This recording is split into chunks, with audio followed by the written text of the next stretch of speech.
notre deuxième épisode du feuilleton de la semaine. Regardez, c'est encore mieux presque. En Auvergne, qu'est-ce qui a la rondeur de ses volcans et la couleur de ses forêts? C'est l'un des fromages qui fait la renommée de la région, la fourme d'Ambert. Car ici, la petite sœur du bleu est un best-seller. Et dans ses murs, on en produit plus de 600 000 pièces chaque année. Alors pour suivre la cadence, le lait de vache est brassé dans ces cuves de 6 000 litres chacune. Le lait y est lentement caillé jusqu'à l'obtention de ces petites billes de fromage frais.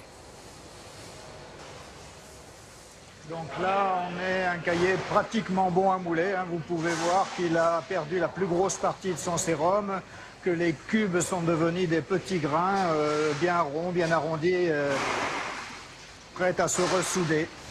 Après le caillage, le fromage est moulé à la main. Et si les quantités produites sont importantes, le coup d'œil du mouleur reste déterminant.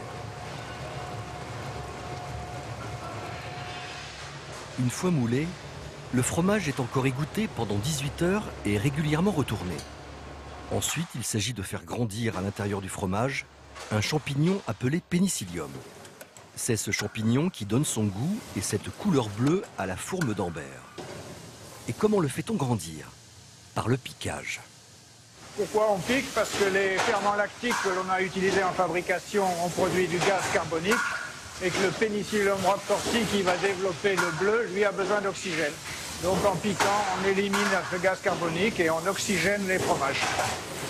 Après le piquage, les fromages sont transportés en cave où l'homme n'intervient plus et laisse au pénicillium le temps de travailler. Ici, il fait entre 8 et 12 degrés, la température idéale pour l'affinage de la fourme. Un affinage qui doit durer au minimum 28 jours pour bénéficier de l'appellation d'origine protégée. J'ai préparé deux fromages à deux stades différents. Le premier, il a à peu près une quinzaine de jours. Donc si on le sonde, on s'aperçoit que le bleu est en train de démarrer. Il est juste démarré. La pâte est très crayeuse encore à ce stade. Et à côté, vous avez un fromage de 28 jours prêt à sortir de cave. Voilà ce que ça donne. La pâte, elle est bien démarrée au bleu, elle est déjà beaucoup plus souple, onctueuse. Si on prend un fromage découpé, il a son aspect définitif. Au total, la fourme d'Ambert représente un tiers des 3500 tonnes de fromage que produit cette société laitière chaque année. Et si elle se déguste majoritairement dans l'Hexagone, elle s'exporte aussi à l'autre bout du monde.